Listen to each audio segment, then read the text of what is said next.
صلی علی رسولنا صلی علی محمد صلی علی رسولنا صلی علی محمد صلی علی محمد صلی علی محمد صلی علی محمد صلی علی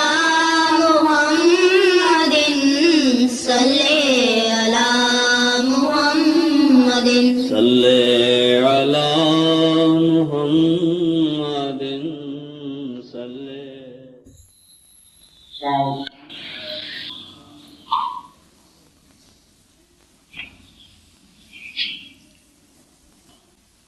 السلام علیکم ورحمۃ اللہ. اذان دے دیں.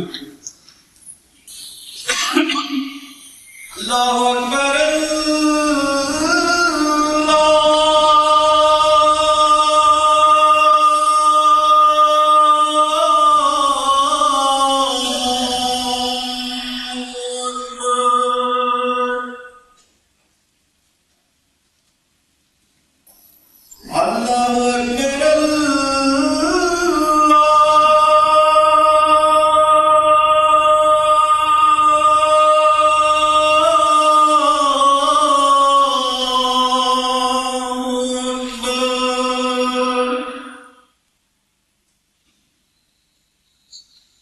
أشهد أن لا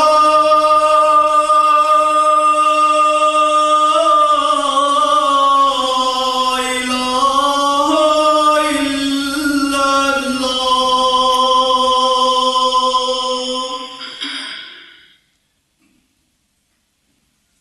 أشهد أن لا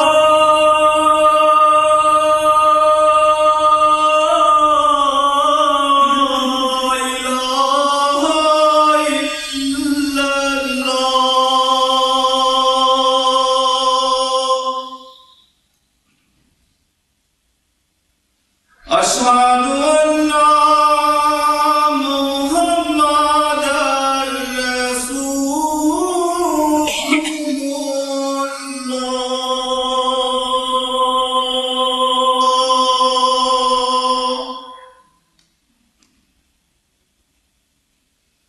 أشهد أن محمدًا رسول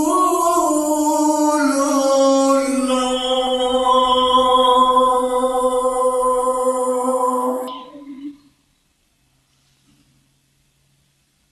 حي على الصلاة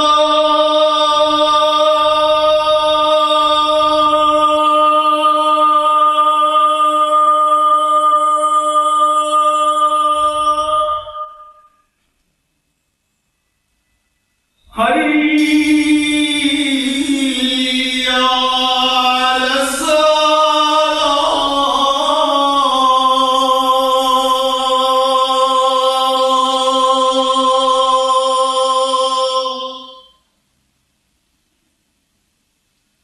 حي على الفلاح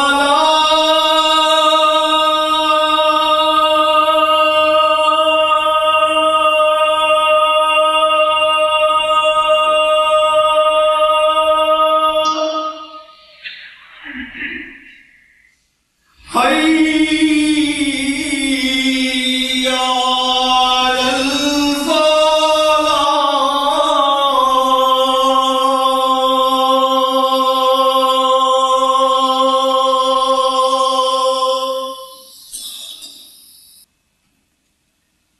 الله أكبر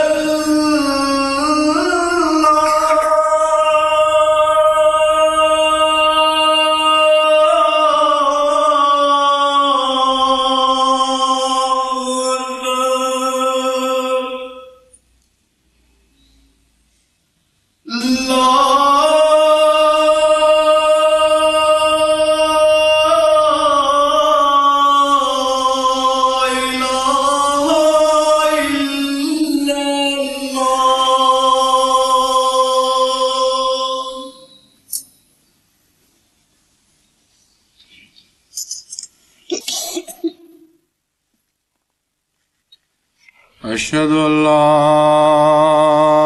إله إلا الله وحده لا شريك له وأشهد أن محمدا عبده ورسوله أما بعد فأعوذ بالله من الشيطان الرجيم بسم الله الرحمن الرحيم الحمد لله رب العالمين الرحمن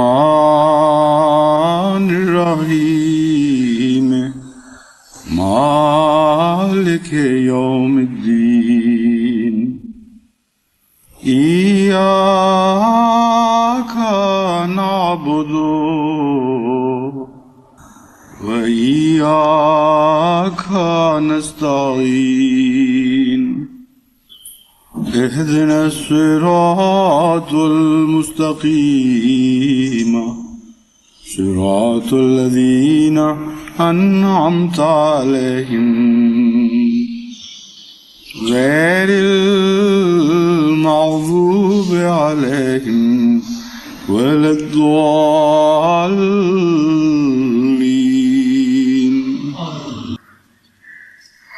فكأين من قرية أهلكناها وهي ظالمة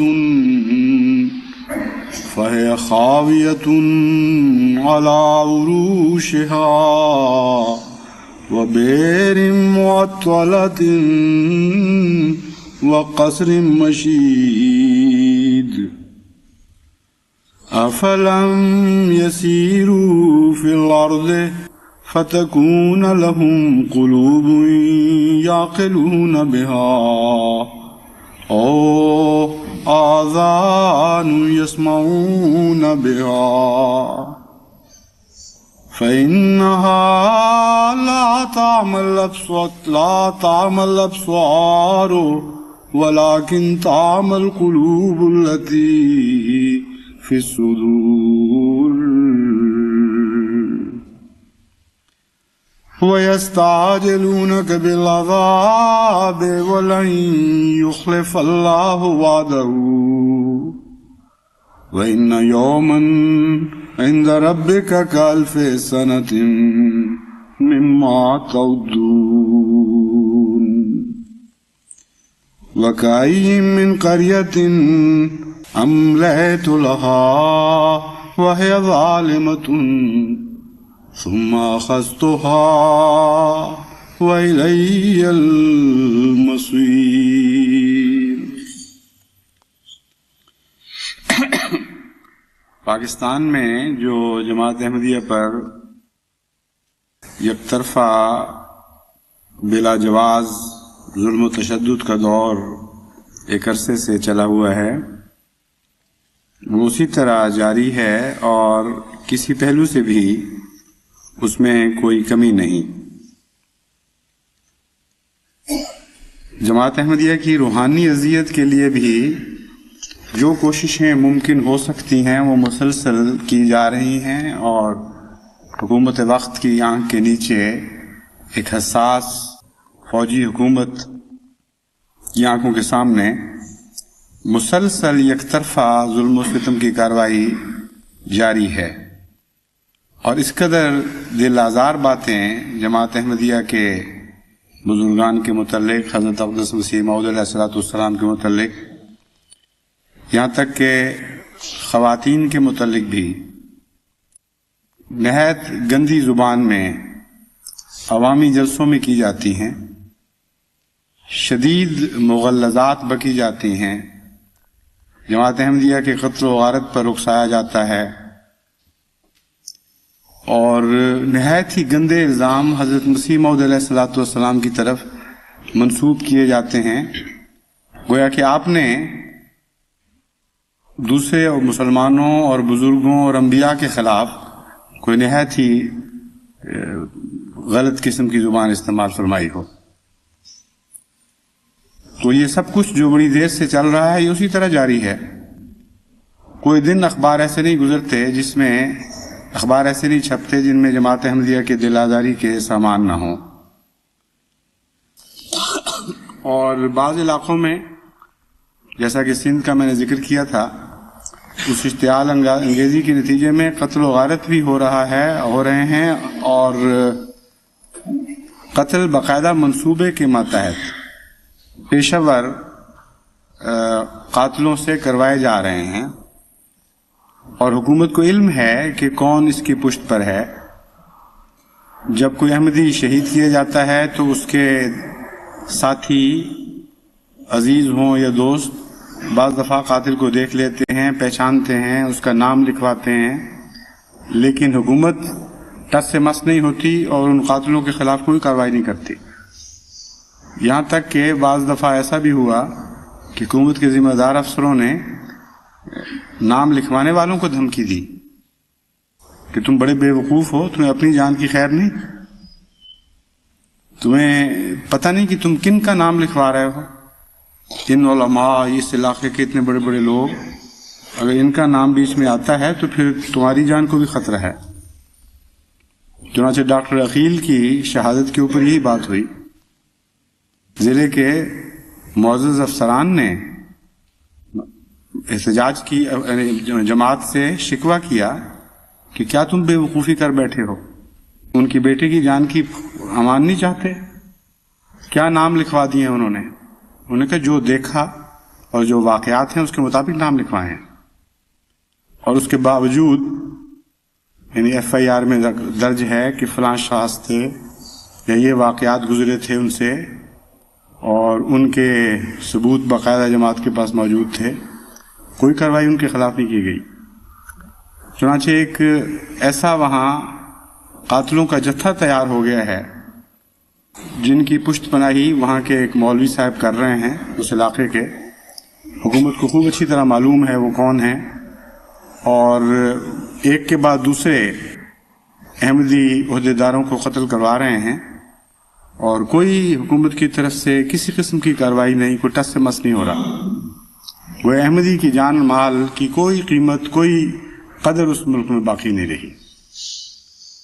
اور یہاں تمام زود حصی بے حسی میں تبدیل ہو جاتی.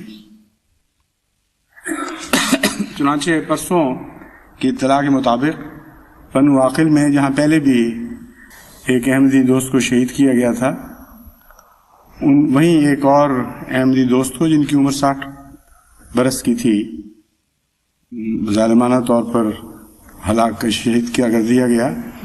ساتھی جو تھے انہوں نے ان قاتلوں کو پہچانا اور ان کی رپورٹ درج کرائی، لیکن جو قاتل ہیں ان کو نہیں پکڑا گیا بلکہ ان کے ایک رشتہ دار کو قید کر لیا گیا تاکہ یہ ظاہر کیا جائے کہ اندرونی جھگڑے کا معاملہ تھا. تو اس قدر بے حیائی اور بے باکی کے ساتھ وہاں ظلم و ستم کا سلسلہ آج بھی جاری ہے. ایسے موقع پر دو قسم کے رد سوالات اٹھتے ہیں.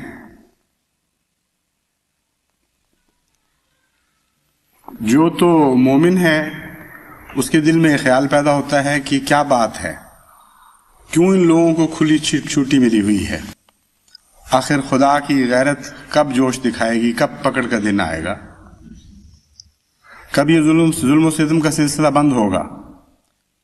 وہ خدا کے وعدوں کو یاد کرتے ہیں جو تمام انبیاء سے اور ان کی جماعتوں سے اللہ تعالی ہمیشہ کرتا چلا آیا ہے، اور اس تاریخ پر نظر ڈالتے ہیں جس تاریخ سے ثابت ہوتا ہے کہ بہرحال یہ لوگ بالآخر پکڑے جاتے ہیں اور اللہ تعالیٰ اپنے پیاروں کو، اپنے سے تعلق رکھنے والوں کو کبھی ضائع نہیں کرتا. اور پھر وہ تعجب سے دیکھتے ہیں کہ دن تو بہت لمبے ہوتے چلے جا رہے ہیں، تکلیفیں حد سے زیادہ بڑھ رہی ہیں، اس دفعہ کیوں خدا کی تقدیر ظاہر نہیں ہوتی. دوسری طرف دشمن یہ سوچنے لگتا ہے کہ یہ پکڑ وکڑ کے قصے سب فضول ہیں، کچھ بھی نہیں ہوا کرتا، ہم دندناتے پھر رہے ہیں، ہم جس طرح چاہیں ان لوگوں کے حقوق غصب کر رہے ہیں، اور یہ خدا کی باتیں کرتے ہیں آگے سے. یہ کہتے ہیں ایک دن خدا تمہیں پکڑے گا، ایک دن اللہ کی مدد ہماری تائید میں ظاہر ہوگی اور خدا کی نصرت آسمان سے آئے گی اور حالات کو بدل دے گی. تو یہ عجیب عجیب باتیں کرتے ہیں، اور پھر وہ دلیر ہوتے چلے جاتے ہیں ظلم کے بعد ظلم کرتے ہوئے، اور مطالبہ کرتے ہیں کہ اچھا پھر اگر عذاب ہے تو لا کے دکھاؤ، کہاں ہے تمہارا خدا، کہاں ہے اس کی غیرت تمہارے لیے. عذاب ہے تو ہم پھر کہتے ہیں کہ لاؤ عذاب، وہ کہاں ہے، ہم پر نازل کرو اس عذاب کو، ہم بھی دیکھیں تمہارا خدا کیسا خدا ہے. قرآن کریم نے ان مضامین کو مختلف جگہوں پر محفوظ فرمایا ہے اور نہایت ہی خوبصورت انداز میں ان مضامین کے تمام پہلوؤں پر روشنی ڈالی ہے. مومنوں کے دل کی کیفیات کا بھی خوب تجزیہ کیا ہے، اور کافر جن توہمات میں مبتلا ہو جاتے ہیں، ظلم کرنے والوں کو جو خدا تعالیٰ کی مہلت سے دلیری ملتی ہے، ان حالات کا بھی پورا باریکی کے ساتھ تجزیہ فرمایا گیا ہے. جو آیات میں نے آپ کے سامنے تلاوت کی ہیں ان میں بھی اس مضمون کے بعض پہلوؤں کا ذکر فرمایا گیا ہے. اللہ تعالیٰ فرماتا ہے فَكَأَيِّن مِّن قَرْيَةٍ أَهْلَكْنَاهَا وَهِيَ ظَالِمَةٌ، کتنی ایسی بستیاں ہیں جنہیں ہم نے ہلاک کر دیا اس لیے کہ وہ ظالم تھیں. فَهِيَ خَاوِيَةٌ عَلَىٰ عُرُوشِهَا، وہ اپنی چھتوں کے بل پڑی ہیں، یعنی ان کی چھتیں گری پڑی ہیں اور کھنڈرات میں تبدیل ہو چکی ہیں. وَبِئْرٍ مُّعَطَّلَةٍ، اور ایسے کنویں ہیں جو متروک ہو چکے ہیں، ان میں اب کوئی پانی نہیں. زندگی کے پانی کی بجائے وہاں سام بچھو بسیرا کیے ہوئے ہیں. وقصر مشید، اور بڑے بڑے بلند قلعے ہیں جو ڈھیر بن چکے ہیں ملبے کا، ان میں کوئی بھی نہیں رہتا. افلم یسیروا فی الارض، پھر کیوں ایسا نہیں ہوتا کہ وہ چلیں پھریں زمین میں اور ان اجڑی ہوئی بستیوں کو دیکھیں اور ان کے حالات پر غور کریں. فتکون لہم قلوب یعقلون بہا، اور اس کے نتیجے میں ان کو وہ دل نصیب ہو جائیں جن سے وہ عقل حاصل کر سکیں. اور آذان یسمعون بہا، یہ ایسے کان عطا ہو جائیں جن سے وہ سن سکیں. فَإِنَّهَا لَا تَعْمَى الْأَبْصَارُ وَلَكِنْ تَعْمَى الْقُلُوبُ الَّتِي فِي الصُّدُورِ، کہ یقیناً در حقیقت آنکھیں اندھی نہیں ہوا کرتی، وہ تو دیکھتی ہیں. وَلَكِنْ تَعْمَى الْقُلُوبُ الَّتِي فِي الصُّدُورِ، بلکہ دل اندھے ہوتے ہیں جو سینوں میں ہوتے ہیں. تو جہاں تک ان لوگوں کا تعلق ہے جو ظلم و ستم میں دلیر ہوتے چلے جاتے ہیں اور بے باک ہوتے چلے جاتے ہیں، ان کو تو توجہ دلائی کہ خدا کی عمومی تقدیر پہ کیوں نظر نہیں کرتے.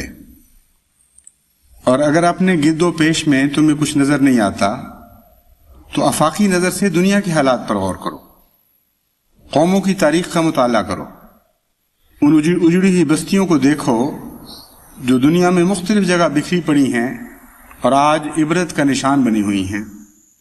بڑی بڑی عظیم قومیں ان میں آباد تھیں، بہت بڑی بڑی تہذیبوں کا وہ گہوارہ تھیں، لیکن اب ان کا کچھ بھی باقی نہیں رہا سوائے اس کے کہ وہ عبرت کے نشان ہوں، کھنڈرات ہوں. وہ کنویں جو کبھی زندگی کی سیرابی کے لیے پانی مہیا کرتے تھے، اب موت کے ڈر سے متروک ہو چکے ہیں. وہاں ہلاک کرنے والی چیزیں تو ہیں، زندگی بخش کوئی چیز موجود نہیں. معطلتن ایسی کنویں کو کہتے ہیں جس طرف پھر نظر ہی نہیں پڑتی امید کے ساتھ، اس طرح چھوڑ دیا جاتا ہے بلکہ اس سے خوف پیدا ہو جاتا ہے. اکثر معطل کنویں ایسے ہیں جن کے پاس رات کو جاتے ہوئے لوگ خوف کھاتے ہیں، عجیب عجیب روایتیں ان کی طرف منسوب ہو جاتی ہیں. تو کہاں ایک کنویں کی حالت کہ جو پانی شفاف صاف میٹھے پانی سے بھرا ہوا ہو اور دور سے پیاسوں کی نظر پڑے تو لپکتے ہوئے اس کی طرف جائیں. کہاں یہ بدلی ہوئی کیفیت کہ اس کنویں کے خیال سے بھی خوف پیدا ہو اور رات کو وہ رستہ چھوڑ کر لوگ اس سے دامن بچا کے کسی اور طرف سے گزر جائیں. فرمایا یہ چیزیں اگر تم غور کرو گے تو تمہاری نظریں جو بظاہر دیکھتی ہیں لیکن اس کے باوجود دل نصیحت نہیں پکڑتے، یہ بیماری دور ہو جائے گی.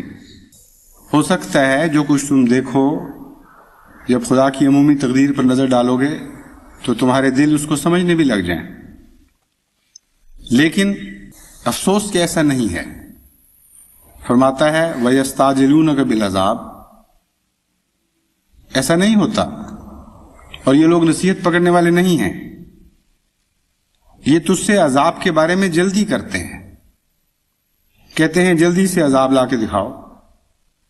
اب ظاہر بات ہے کہ اگر ان کو یہ یقین ہو کہ عذاب آ جائے گا تو ہرگز جلدی نہ کریں. یہ تمسخر کا ایک رنگ ہے، یہ ایک بے یقینی کے اظہار کا ذریعہ ہے.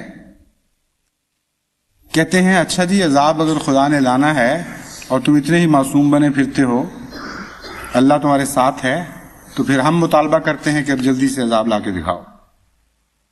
وَلَن يُخْلِفَ اللَّهُ وَعْدَهُ، یہ کہتے ہیں حالانکہ یہ ایک حقیقت ہے، ایک اٹل حقیقت ہے کہ اللہ اپنے وعدوں کی وعدہ خلافی کبھی نہیں کیا کرتا. اس کے باوجود وہ بڑی جرأت سے مطالبہ کرتے ہیں. اب یہاں تک پہنچنے کے بعد بظاہر انسان توقع رکھتا ہے کہ اب اللہ تعالیٰ فرمائے گا کہ بہت جلدی وہ لوگ پکڑے جائیں گے اور تمہارے دیکھتے دیکھتے خدا کا عذاب ان کو آ لے گا. لیکن تعجب سے انسان اس آیت کا بقیہ حصہ پڑھتا ہے تو وہاں کچھ اور مضمون نظر آتا ہے. فرماتا ہے وَإِنَّ يَوْمًا عِنْدَ رَبِّكَ كَأَلْفِ سَنَةٍ مِّمَّا تَعُدُّونَ، تم تو عذاب میں جلدی کر رہے ہو اور اللہ اپنے وعدوں کے خلاف عمل نہیں کیا کرتا، لازماً وعدے ایفا فرمایا کرتا ہے. اتنے حتمی طور پر، اتنے یقینی اور قطعی الفاظ میں ان کے شکوک کو رد فرمایا، ان کے وہموں کو توڑا اور کہا کہ یہ نہ اس وہم میں نہ بیٹھے رہنا کہ خدا تمہیں نہیں پکڑے گا. اور آگے کیا فرمایا؟ آگے فرمایا ہے وَإِنَّ يَوْمًا عِنْدَ رَبِّكَ كَأَلْفِ سَنَةٍ مِّمَّا تَعُدُّونَ، کہ بعض دن خدا کے 1000 سال کے دن ہوا کرتے ہیں اس گنتی کے حساب سے جو تم شمار کرتے ہو. تو اس کا تو یہ مطلب بنا کہ کافروں کو تو یہ پیغام دے دیا بظاہر کہ ٹھیک ہے تم ظلم کرتے چلے جاؤ، تمہاری اگلی نسلیں بھی ظلم کرتی چلی جائیں، تمہاری اس سے اگلی نسلیں بھی ظلم کرتی چلی جائیں، یہاں تک کہ 10-15 نسلیں تمہاری گزر جائیں، آخر عذاب آ جائے گا. اب جس نسل کو یہ یقین دلایا جا رہا ہو کہ تمہارے ساتھ جو عذاب کا وعدہ ہے وہ ضروری نہیں کہ تمہارے متعلق آئے، تم پر وارد ہو، بلکہ ہو سکتا ہے کہ 1000 سال کے بعد وہ عذاب تمہارے ان بچوں اور پوتوں پڑوتوں اور ان کے پوتوں پڑوتوں اور لامتناہی رشتے کی جو دوری ہے وہ جب ظاہر ہو چکی ہوگی تو اس وقت وہ ان لوگوں کو پکڑ لے گا. یہ تو ڈیٹرنٹ نہیں ہے، اس سے تو حوصلہ شکنی ظلم کی کبھی نہیں ہو سکتی. اور دوسری طرف مومنوں کو کیا پیغام ملتا ہے کہ فکر نہ کرو، خدا تعالیٰ کے وعدے بڑے پکے ہیں، وہ ضرور پورے ہوں گے، آج نہیں تو 1000 سال کے بعد عذاب آ جائے گا. خدا تعالیٰ کا ایک دن 1000 برس کا دن ہوتا ہے. تو یہ مطلب تو ہرگز نہیں ہو سکتا. اگر یہ معنی اسی طرح لیے جائیں تو یہ تو مومنوں کی حوصلہ شکنی اور دشمن اور ظالم کا دل بڑھانے والی بات ہے. اس لیے مزید غور کرنا چاہیے، فکر کرنی چاہیے کہ آخر اس کا کیا تعلق ہے اس موقع پر. یہاں بات یہ ہے کہ یہ آیت بہت زیادہ وسیع مضمون رکھتی ہے، یعنی یہ ٹکڑا آیت کا اس سے بہت زیادہ وسیع مضمون رکھتا ہے جو عموماً سمجھا جاتا ہے.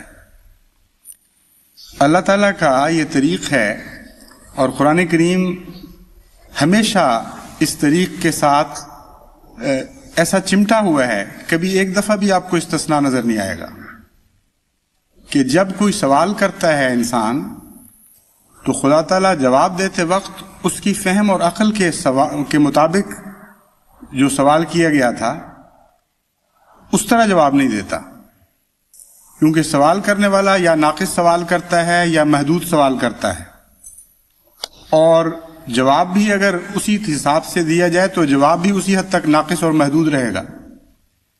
اس لیے خدا تعالیٰ کا طریق یہ ہے کہ سوال دہرا کر اس سوال کو نظر انداز کر کے جو اصل سوال اٹھنا چاہیے، جو زیادہ وسیع ہے اپنے مضمون میں، جو برحق سوال ہے، اس کا جواب شروع کر دیتا ہے۔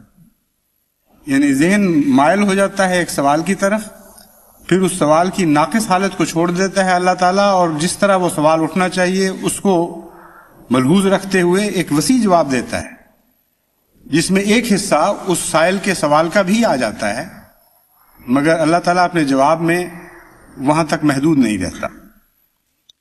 تو یہ جو سوال ہے یہ بہت وسیع یہ جو جواب ہے یہ بہت وسیع جواب ہے۔ اللہ تعالیٰ یہ بتانا چاہتا ہے کہ تم لوگ چھوٹے چھوٹے کنویں کے مینڈکوں کی طرح خدا کی تقدیر کو بھی محدود بنا رہے ہو۔ تم سمجھتے ہو کہ انفرادی ظلم کے نتیجے میں ہر جگہ جہاں انفرادی ظلم ہوگا وہاں خدا ایک دم اشتعال میں آ جائے گا اور فوراً اس کے عذاب نازل ہونے شروع ہو جائیں گے، اور ایک دم حق ظاہر ہو جائے گا اور باطل بھی شکست کھا جائے گا۔ یعنی اس طرح کھلا کھلا ہر ٹکڑے پر خدا کا نشان ظاہر ہوگا کہ کوئی شک کی گنجائش ہی باقی نہیں رہے گی۔ حالانکہ خدا تعالیٰ کی تقدیر ایک بہت ہی وسیع تقدیر ہے، اور ضروری نہیں کہ تمہارے انفرادی جذبات کے ساتھ اس تقدیر کا بھی اسی طرح تعلق ہو، یا محدود پیمانے پر کسی قوم کے جذبات کے ساتھ اس تقدیر کا تعلق ہو۔ خدا کی ایک عمومی تقدیر ہے جس میں قوموں کے عروج و زوال کے فیصلے ہوتے ہیں، اور اس عمومی تقدیر کا دن 1000 برس کا بھی ہوتا ہے۔ یعنی جب خدا کسی قوم کو سزا دینے کا فیصلہ کیا کرتا ہے تو وہ 1000 برس کی سزا بھی ہوتی ہے۔ بعض ایسی راتیں آ جاتی ہیں قوموں کی زندگی پر جن کو خدا متروک فرما دیتا ہے، جس طرح چھوڑے ہوئے کنویں ہیں یا گری ہوئی بستیاں ہیں، اس طرح قومیں عبرت کا نشان بن جاتی ہیں، اور 1000 برس تک لوگ ان سے عبرت حاصل کیا کرتے ہیں۔ تو جس خدا کی تقدیر اتنی وسیع ہے اس سے تم کس عذاب کی جلدی کر رہے ہو؟ ایک تو یہ جواب ہے جو خدا تعالیٰ کے عذاب کی تقدیر اور انعام کی تقدیر کی حکمت بیان فرما رہا ہے، اور جب خدا قوموں پر انعام فرمایا کرتا ہے تو 1000 برس تک مردہ قومیں زندہ ہو کر دنیا پر حکومت کرنے لگ جاتی ہیں۔ اور یہ عجیب بات ہے کہ جب آپ دنیا کی تاریخ پر نظر کرتے ہیں تو 1000 سالہ دور ایک سے زائد جگہ، ایک سے زیادہ زمانوں میں آپ کو دکھائی دے گا۔ رومن امپائر کے 1000 سال، اس کے بعد ان کے اوپر ان کے مٹنے کے 1000 سال، اور تاریکی جو ان پر طاری ہو گئی وہ 1000 سال تک جاری رہی۔ پھر ان کے عروج کا دور، اور پھر اس کے 1000 سال۔ اس قسم کے 1000 سالوں میں بٹی ہوئی قومی تاریخیں آپ کو جگہ جگہ دکھائی دیں گی۔ اور جب 1000 سال کہا جاتا ہے تو مراد یہ نہیں ہے کہ بین ہی 1-2 دن گنتے ہوئے آخر 1000 سال پورے کرتے ہیں، یہ ایک عمومی محاورہ ہے۔ کم و بیش 1000 سال تک ایک تاریخ پھیلی ہوئی ہوتی ہے۔ تو پہلے تو اللہ تعالیٰ سائل کو سنجیدہ بنا رہا ہے، کہتا ہے تم نے کتنا چھوٹا سا سوال کیا ہے، اور سمجھتے ہو کہ تمہارے پیمانوں پر ہی خدا تعالیٰ کی تقدیر کو بھی تولا جائے گا، ماپا جائے گا۔ تمہارے اوزان اور ہیں، ان سے دوسری چیزیں تولی جاتی ہیں، تمہارے پیمانے اور ہیں، ان سے دوسری چیزوں کو ماپا جاتا ہے۔ مگر اللہ کی تقدیر تو بہت ہی وسیع ہے، مگر ہے یقینی، اور اس تقدیر کو کوئی دنیا میں بدل نہیں سکتا۔ بس ماضی پر نگاہ کرو تو تمہیں اس کی بے شمار مثالیں نظر آ جائیں گی۔ یہ تو عمومی جواب ہے۔ ایک اور جواب ہے جو اسی جواب کے اندر ڈوبا ہوا موجود ہے لیکن اکثر لوگوں کو نظر نہیں آتا. اللہ تعالیٰ فرماتا ہے کالف سنتی مما تعدون، جس طرح تم شمار کرو گے ایسے ایسے دن بھی خدا کے پاس ہیں کہ تم یوں شمار کرو گے ان کو گویا 1000 سال کے دن. مراد یہ ہے کہ خدا کے عذاب میں جلدی نہ کرو.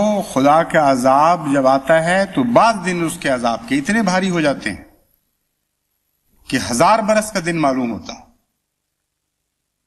جس طرح تم شمار کرتے ہو اس طرح بعض دفعہ گنتیاں سالوں کو چھوٹا بھی دکھا دیا کرتی ہیں اور دنوں کو بڑا کر کے بھی دکھا دیا کرتی ہیں. اور یہ وہ مضمون ہے جو قرآن کریم نے ایک سے زیادہ جگہ اسی طرح بیان فرمایا ہے. قیامت کے دن فرمایا کہ جب وہ باتیں کریں گے کہ ہم کتنی دیر رہے تو کہیں گے ایک دن یا اس کا ایک معمولی سا حصہ. اب جس مضمون کی طرف اشارہ کیا گیا ہے اس پر جب آپ غور کریں تو اس معاملے میں تقدیر خیر و شر کے بعض بہت دلچسپ پہلو سامنے آ جاتے ہیں. جب مصیبتیں ہوں، جب مشکلات ہوں تو لمبا زمانہ تھوڑا زمانہ بھی بہت لمبا دکھائی دیتا ہے، اور جب وہ گزر جاتا ہے تو وہی تکلیفوں کا زمانہ چھوٹا دکھائی دینے لگ جاتا ہے. اور جتنا انسان اس سے دور ہوتا چلا جاتا ہے اتنا ہی زیادہ وہ مختصر اور معمولی اور بے حیثیت دکھائی دینے لگتا ہے. تو اس جواب میں خدا تعالیٰ نے جہاں ان کے دشمنوں کو اور تعلی کرنے والوں کو اس طرف متوجہ فرمایا کہ خدا کے ایسے عذاب کے دن بھی آ سکتے ہیں اور آنے والے ہیں کہ تمہارا ایک دن بھی 1000 برس کے برابر بوجھل ہو جائے گا اور تم پر بھاری ہو جائے گا. وہاں مومنوں کو اس طرف توجہ دلائی کہ اس وقت تمہارے گزرے ہوئے دن چھوٹے دکھائی دیں گے تمہیں.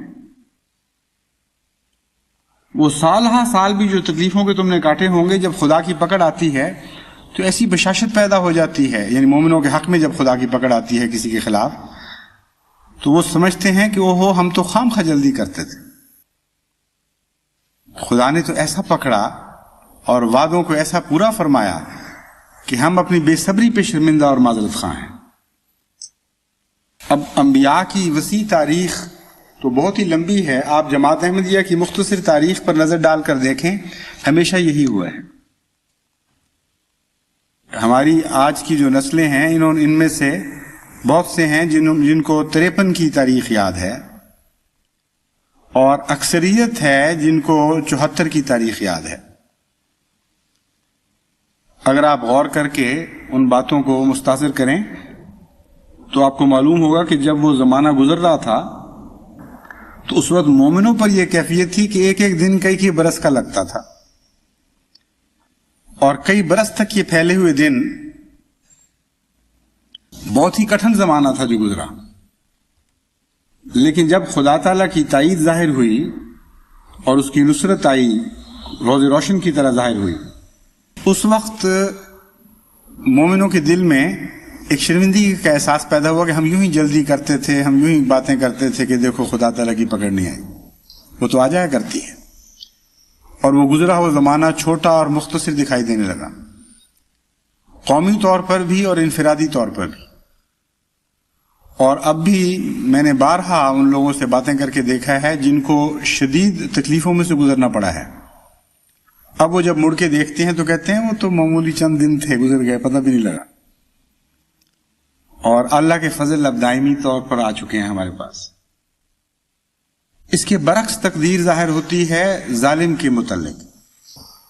فرماتا ہے ایک ایک دن ان کے لیے پھر ایسا آتا ہے جو 1000 برس کے مطابق بھاری ہو جایا کرتا ہے، اور ٹلتا نہیں ہے وہ دن ان کا.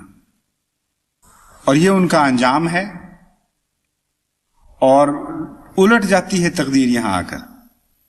مومن کے سخت دن چھوٹے ہونے شروع ہو جاتے ہیں، اور وہ جو سمجھتے تھے کہ ہمارے آسائش کے دن ہیں ان کے دن سخت ہونے لگ جاتے ہیں. چنانچہ اس کے مان بعد اسی مضمون کو پھر جاری فرما دیا کہ ہم جب ایک دن کی بات کرتے ہیں 1000 برس کا، تو یہ مراد نہیں ہے کہ ہم نہیں پکڑیں گے ان کو، اس غلط فہمی میں مبتلا نہ ہونا۔ وَكَأَيٍّ مِّن قَرْيَةٍ أَمْلَيْتُ لَهَا وَهِيَ ظَالِمَةٌ ثُمَّ أَخَذْتُهَا وَإِلَيَّ الْمَصِيرُ، یہ نہیں فرمایا کہ ظالموں کی نسلوں کو میں پکڑا کرتا ہوں، فرمایا بسا اوقات ایسی بستیاں، ایسی قومیں تمہیں ملیں گی جو ظالم ہوتی ہیں اور میں ان کو مہلت دے رہا ہوتا ہوں۔ ثم اخذتها وإلی المصیر، پھر میں انہی لوگوں کو پکڑ لیتا ہوں جو ظلم کر رہے ہوتے ہیں، اور لازماً تم میں سے ہر ایک کے لیے میری طرف ہی لوٹ کر آنا ہے۔ یہ جو میں نے کہا کہ دن بھاری ہو جاتا ہے، مراد یہ ہے ایک ایسا دن بھی آتا ہے جو 1000 برس کے برابر بوجھل نظر آئے گا۔ یہ قرآن کے منہ میں بات ڈالنے والی بات نہیں ہے، بلکہ خود قرآن کریم کی دوسری آیت کریمہ انہی لفظوں میں اس مضمون کو واضح فرما رہی ہے کہ بعض دن بوجھل ہو جایا کرتے ہیں، بعض جب خدا کے عذاب آتے ہیں تو بھاری ہو جاتے ہیں۔ فرمایا یسألونک عن الساعة ایان مرساہا، اے محمد صلی اللہ علیہ وآلہ وسلم تجھ سے یہ سوال کرتے ہیں اس ساعت کے متعلق جس کا وعدہ دیا گیا ہے، وہ انقلابی گھڑی جس کے منتظر ہو تم، اس کے متعلق یہ پوچھتے ہیں ایان مرساہا، آخر وہ کب ظاہر ہوگی؟ قل انما علمها عند ربی، تو ان سے کہہ دے کہ اس کا علم میرے رب کو ہے، لا یجلیہا لوقتہا الا ہو،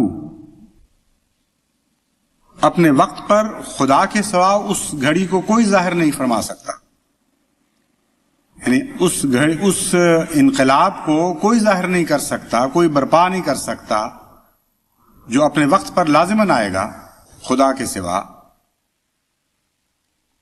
ثقلت فی السماوات والارض، وہ ایسی قیامت ہے جو بہت ہی بوجھل ہوگی۔ فی السماوات والارض، زمین و آسمان پر وہ گھڑی بہت سخت کڑی ہوگی، وہ ایسا سخت وقت ہوگا کہ جو بوجھل ہو جائے گا زمینوں پر بھی اور آسمانوں پر بھی۔ وَلَا تَأْتِيكُمْ إِلَّا بَغْتَةً، آئے گی تو وہ گھڑی ضرور لیکن اچانک آئے گی۔ پس جس چیز نے اچانک آنا ہو اس کے متعلق پہلے سے تخمینے کیسے لگائے جا سکتے ہیں کہ فلاں دن آ جائے گی اور فلاں دن آ جائے گی؟ عمومی طور پر اشارے تو مل جاتے ہیں، لیکن وہ ایسے اشارے ہیں جو انگلی یہاں بھی اٹھتی ہے، وہاں بھی اٹھتی ہے، وہاں بھی اٹھتی ہے، وہ حرکت کرنے والی انگلی ہوتی ہے خدا تعالیٰ کی، شاید یہ ہو، شاید وہ ہو، شاید وہ ہو اور شاید وہ ہو۔ اور اگر یہ شاید کا مضمون نہ پایا جائے تو بغتتاً کا مضمون پھر اکٹھا نہیں ہو سکتا، اس کے ساتھ اکٹھا نہیں ہو سکتا۔ چنانچہ حضرت مسیح موعود علیہ الصلوۃ والسلام کو بھی بکثرت بار بار جب دشمنوں کے منصوبوں کی خبر دی گئی اور جماعت پر سخت اوقات کی خبر دی گئی، ساتھ ہی مدد کے متعلق بغتتاً کا اظہار فرمایا کہ وہ اچانک آئے گی۔ اس لیے جماعت احمدیہ کا جہاں تک تعلق ہے، یہ اندازے لگانا حضرت اقدس مسیح موعود علیہ الصلوۃ والسلام کے الہامات سے یا وہ رویا اور کشوف جو خدا نے مجھ پر ظاہر فرمائے کہ فلاں دن معین طور پر ضرور ہوگا، یہ درست نہیں ہے۔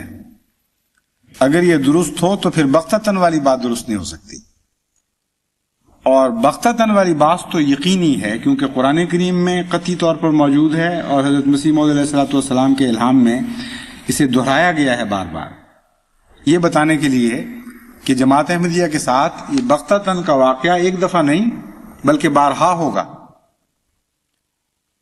جب ہوگا تو اس وقت انسان معین طور پر بتا سکے گا کہ ہاں اسی بات کا فلاں الہام میں بھی ذکر تھا، کیونکہ اس جگہ بھی انگلی کا اشارہ موجود ہوگا، اور وقت بتا دے گا کہ ہاں اسی طرح تھا، اور ایسی دلیل موجود ہوگی کہ دشمن محسوس کر لے گا کہ ہاں یہ کہنے والے سچے ہیں۔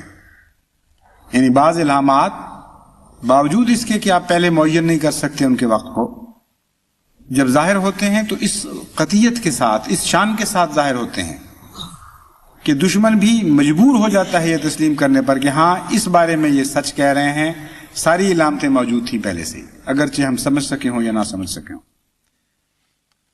تو بغتتاً نے اس مضمون کو کھول دیا اور یہ بھی بتا دیا کہ 1000 برس بعد کی بات نہیں ہے، جو ظالم قوم ہے وہی پکڑی جائے گی۔ اور جب ہم کہتے ہیں کہ 1000 برس کا دن تو مراد یہ ہے کہ وہ بھاری دن ہوگا، ثقلت فی السماوات والارض۔ پھر فرماتا ہے یسألونک کأنک حفی عنہا، تجھ سے تو یہ اس طرح پوچھ رہے ہیں گویا کہ تو حفی عنہا ہے۔ عجیب ہے قرآن کریم کی فصاحت و بلاغت کہ ایک ہی لفظ میں کئی معنی سما دیتا ہے اور موقع اور محل کے مطابق وہ معنی اس پر اطلاق پاتے ہیں۔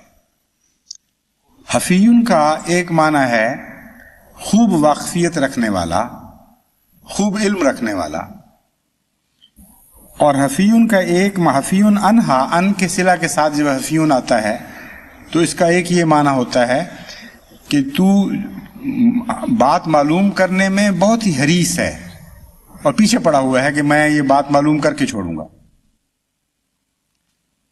گویا کہ تجھے بھی لو لگی ہوئی ہے کہ یہ واقعہ کب ہوگا۔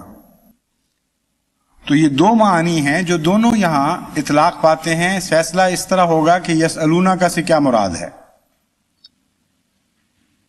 یہ وہ عذاب کا معاملہ ایسا ہے جس میں صرف منکرین ہی نہیں پوچھا کرتے کہ کب ہوگا، وہ تو تمسخر میں پوچھتے ہی ہیں۔ مومن بھی بعض بے قراری میں پوچھا کرتے ہیں کہ وعدے تو ہیں، اب کب ہوں گے وہ پورے۔ تو دونوں کو الگ الگ جواب ہونا چاہیے، اور حفیون میں یہ دونوں جواب موجود ہیں۔ وہ جو منکر ہے اس کے وہ تو یہ نہیں سوچ سکتا کہ حضرت صلی اللہ علیہ وآلہ وسلم کو پختہ علم ہے کہ کب ہوگا، اور اس کے باوجود ہم سے چھپا رہے ہیں، وہ تو مانتے ہی نہیں، وہ تو تمسخر کر رہے ہیں۔ یستعجلون کا تو مضمون ہی تبھی ظاہر ہوتا ہے جب وہ یقین رکھتے ہیں کہ حضور صلی اللہ علیہ وآلہ وسلم نعوذ باللہ مفتری ہیں، اپنی طرف سے باتیں بنا رہے ہیں، نہ کوئی عذاب آنا ہے نہ ان کو پتہ ہے۔ لیکن حفیون انہا کا جواب ان پر بھی صادق آ جاتا ہے، کیونکہ وہ یہ سوچ رہے ہوتے ہیں کہ حضرت صلی اللہ علیہ وآلہ وسلم کو، یعنی اس آیت کے مطلوب کے طور پر حضرت صلی اللہ علیہ وآلہ وسلم کو کے دل میں بھی یہ اچھوی تو ضرور لگی ہوئی ہوگی کہ میں کوئی دن معین کر سکوں اور بتا سکوں کہ فلاں دن تم پر عذاب آ جائے گا۔ تو چونکہ پیشگوئی کرنے والا پیشگوئی کرتا ہے کسی بنا پر، دشمن اگرچہ یہ یقین بھی رکھتا ہو کہ وہ خدا تعالیٰ سے خبر پا کے پیشگوئی نہیں کر رہا، تو یہ تو ضرور خیال کر سکتا ہے کہ اٹکل پچو جس طرح وہ پیشگوئی کیا کرتے ہیں اس کے پاس بھی کچھ ہے، کچھ طلسم اس کے پاس بھی ہے، کچھ آثار اس نے بھی دیکھے ہوئے ہیں، اور کوشش کر رہا ہے، یہ بڑی محنت کر رہا ہے کہ معلوم کر سکے کہ اس کے عمل جوتش وغیرہ کے ذریعے سے وہ کون سا دن بنتا ہے۔ تو حفیون انہا کا یہ معنی ہوگا اس موقع پر کہ یہ سمجھتے ہیں، یہ یقین رکھتے ہیں کہ تو بھی اس بات کے پیچھے پڑ چکا ہے کہ میں وہ دن معلوم کر کے رہوں جس دن دشمن پر عذاب آ جانا ہے۔ اور مومن جب سوال کرتے ہیں تو وہ ایمان کے نتیجے میں سوال کرتے ہیں، حسن ظن کے نتیجے میں سوال کرتے ہیں۔ وہاں حفیون کا معنی یہ ہوگا کہ گویا تجھے خوب یقینی طور پر علم ہے کہ وہ کیا ہے، صرف چھپا رہا ہے ان سے۔ تو فرماتا ہے کہ دونوں قسم کے سوالوں کے لیے جواب یہ ہے قل انما علمھا عند اللہ، ان سے کھول کر کہہ دے کہ علم تو ہے اس کا لیکن اللہ کے پاس ہے، ولکن اکثر الناس لا یعلمون، لیکن اکثر لوگ یہ نہیں جانتے۔ اب یہ اکثر لوگ نہیں جانتے کا حصہ جو ہے یہ بھی بڑا ایک مہمہ سا بن گیا ہے۔ اگر تو خدا نے یہ فرمانا ہو کہ مجھے علم ہے صرف، تو پھر اکثر کا لفظ نہیں استعمال ہونا چاہیے تھا، پھر تو یہ کہنا چاہیے تھا کہ لوگ بالکل نہیں جانتے اس بات کو۔ تو معلوم یہ ہوتا ہے کہ خدا کچھ نہ کچھ ترشح علم کا فرماتا رہتا ہے مومنوں کے اوپر، باوجود اس کے کہ عمومی طور پر اخفاء کے پردے میں رکھتا ہے، لیکن کچھ اشارے یہاں کچھ اشارے وہاں، ایک علم کا تھوڑا سا ترشح ہوتا رہتا ہے، اور کچھ لوگوں کو خدا تعالیٰ خبریں دیتا رہتا ہے، گو دن کو 100% یقین کے ساتھ تو وہ ظاہر نہیں کر سکتے، لیکن جب وہ انگلیاں آخر پر اٹھتی ہوئی نظر آتی ہیں تو صاف معلوم ہو جاتا ہے کہ یہی دن تھا۔ تو کچھ نہ کچھ علم مومن کو ضرور ملتا ہے، وہ کافروں کی طرح کلیتاً بے علم نہیں رہتا، لیکن اس علم میں دن کی تعیین ایسے نہیں ہوتی کہ بغتتاً کے خلاف ہو، بغتتاً کا مضمون بھی جاری رہے گا۔ یہ میں اس لیے کھول رہا ہوں کہ آج کل غیروں کے متعلق بھی یہ اطلاعیں آ رہی ہیں، اب تو مولویوں نے خطبوں میں بھی کہنا شروع کر دیا ہے، یہ جو کہتے تھے کہ ہوگا، کچھ بھی نہیں ہوا، تماشے ہیں، صرف قصے ہیں ان کے، ہونا ہی کچھ نہیں، سب جھوٹ ہے ان کا، جو مرضی کرتے چلے جاؤ، کوئی خدا نہیں ہے جو پوچھنے والا ہو۔ اور بعض احمدی بھی گھبرا گئے ہیں، وہ تھک رہے ہیں، وہ کہتے ہیں آخر کب آئے گی خدا کی مدد؟ ہم تو سنا کرتے تھے کہ آ جائے گی، آئے گی، آئے گی، آپ بھی وعدے کرتے رہتے ہیں کہ اب آئے گی، کل آئے گی، پرسوں آئے گی، بتائیں وہ کہاں ہے؟ ایسے بہت کم ہیں جو اس طرح بےتابی کا اظہار کرتے ہیں، گویا صبر ٹوٹ چکا ہے، بہت کم ہے، لیکن اکثر دل کی ڈھارس کے لیے، اطمینان قلب کے لیے پوچھتے تو رہتے ہیں۔ اس لیے ان کو میرا یہی جواب ہے جو حضرت اقدس محمد مصطفیٰ صلی اللہ علیہ وآلہ وسلم کو اللہ تعالیٰ نے آج سے 1400 برس پہلے دیا تھا، کہ خدا کی تقدیر کو عمومی طور پر سمجھنے کی کوشش کرو، وہ تمہارے جذبات سے وابستہ نہیں ہے، تمہاری انفرادی خواہشیں خدا کی تقدیر کو ڈھالنے والی نہیں بنے گی، نہ کبھی بنی ہے۔ قوموں کی زندگی اور قوموں کی موت کے متعلق خدا کے کچھ فیصلے ہوتے ہیں، اور بعض دفعہ وہ لمبا وقت چاہتے ہیں ظاہر ہونے کے لیے، اور جب تک وہ تقدیر پختہ نہ ہو جائے وہ باتیں نہیں ظاہر ہوا کرتی۔ بعض دفعہ آزمائش کے دور خدا لمبے کرتا ہے، بعض دفعہ نعمتوں کے دور لمبے کرتا ہے، بعض دفعہ خوف کے دور لمبے کر دیتا ہے، بعض دفعہ مہلتوں کے دور لمبے کر دیتا ہے، اور اس کا ایک مقصد ہوا کرتا ہے۔ پس خدا جب عمومی تقدیر جاری فرماتا ہے تو تمہاری محدود عقلیں اس تقدیر کو جانچ نہیں سکتی، اس لیے اللہ تعالیٰ تم پر خوب کھول کر بیان فرماتا ہے کہ قومی تقدیر میں تو ہزار برس کا بھی ایک دن آ جایا کرتا ہے، ہزار برس کی بھی رات ظاہر ہو جایا کرتی ہے، تو تم ان باتوں کو جانتے ہوئے کیوں پھر خدا کی تقدیر کے برعکس نتائج دیکھنے چاہتے ہو؟ دوسری طرف یہ مضمون ہے کہ جہاں تک ان ظالموں کا تعلق ہے جو تم پر ظلم کر رہے ہیں، ان کو خدا ضرور پکڑے گا، ان کے لیے 1000 برس کا وعدہ نہیں ہے، اور لازماً پکڑ آئے گی، لیکن ایسے وقت میں آئے گی کہ جب ان کو بھی توقع نہیں ہوگی اور تمہیں بھی توقع نہیں ہوگی۔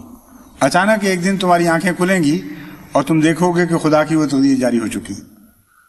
اس لیے بے صبری کر کے اپنے ثواب کو ضائع نہ کرو، اور اس لطف کو ضائع نہ کرو جو صبر کے نتیجے میں تمہیں آئے گا۔ اگر تم صبر کے ساتھ، توکل کے ساتھ بیٹھے رہو، پھر جب تم اچانک خدا کی پکڑ کو ظاہر ہوتا دیکھو گے تو تمہیں اور ہی لطف آئے گا۔ لیکن جس طرح آٹے میں معمولی سی بھی کرک آ جائے تو روٹی بدمزہ ہو جاتی ہے، اس طرح اگر تم نے ابھی سے خدا سے شکوے شروع کر دیے، ابھی سے بے قراری کا اظہار شروع کر دیا، بے صبری شروع کر دی، تو جب وہ خدا کی طرف سے روحانی رزق ظاہر ہوگا تو اس میں تمہاری بے صبری کی کرک ضرور آ جائے گی۔ تو کیوں اپنے مزے کو ضائع کرتے ہو؟ اتنا تمہارے لیے کافی ہونا چاہیے کہ خدا اپنے وعدوں کے خلاف کبھی نہیں جاتا۔ ہو نہیں سکتا کہ خدا کی تقدیر ٹل جائے۔ بس کامل یقین کے ساتھ رہو، پورے توکل اور صبر کے ساتھ زندہ رہو۔ تمہاری نسلوں کو خدا نشان دکھائے گا، آنے والی نسلوں کو نہیں۔ تم ہوگے، تم زندہ ہوگے، اپنی آنکھوں سے خدا کے نشانات کو ظاہر ہوتے دیکھو گے، اور یہ ظالم بھی ہوں گے اسی وقت، اور یہ اپنی آنکھوں سے خدا کی پکڑ کو اپنے اوپر نازل ہوتا دیکھیں گے۔ بس جس خدا نے اس طرح کھول کھول کر مضمون خیر و شر کو ظاہر فرما دیا ہو، اس کے متعلق ظن کرنا اور چھوٹے چھوٹے خیالات کے مطابق محدود سوالات میں کر کے خدا کی تقریر کی تعیین کرنے کی کوشش کرنا، یہ زیب نہیں دیتا مومنوں کی جماعت.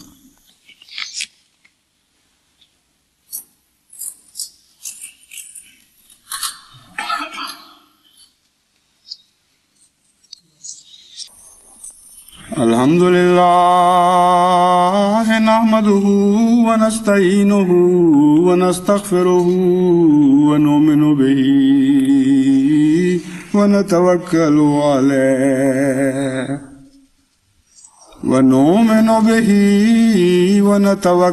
علیہ ونعوذ باللہ من شرور انفسنا ومن سیئات اعمالنا من يهده الله فلا هادي له ومن يهده الله فلا مضل له ومن يضلله فلا هادي له ونشهد أن لا إله إلا الله وحده لا شريك له ونشهد أن محمدا عبده ورسوله. ابھی نماز جنازہ کے بعد مکرم چودھری محمود احمد صاحب شہید کی نماز جنازہ ہوگی. نماز جمعہ کے بعد مکرم چودھری محمود احمد صاحب شہید کی نماز جنازہ ہوگی. عباد اللہ رحمکم اللہ ان اللہ یامر بالعدل والاحسان وایتاء ذی القربى وینہی عن الفحشاء والمنکر والبغی یعظکم لعلکم تذکرون. اذکروا اللہ یذکرکم وادعوہ یستجب لکم وَلَذِكْرُ اللَّهِ أَكْبَرُ.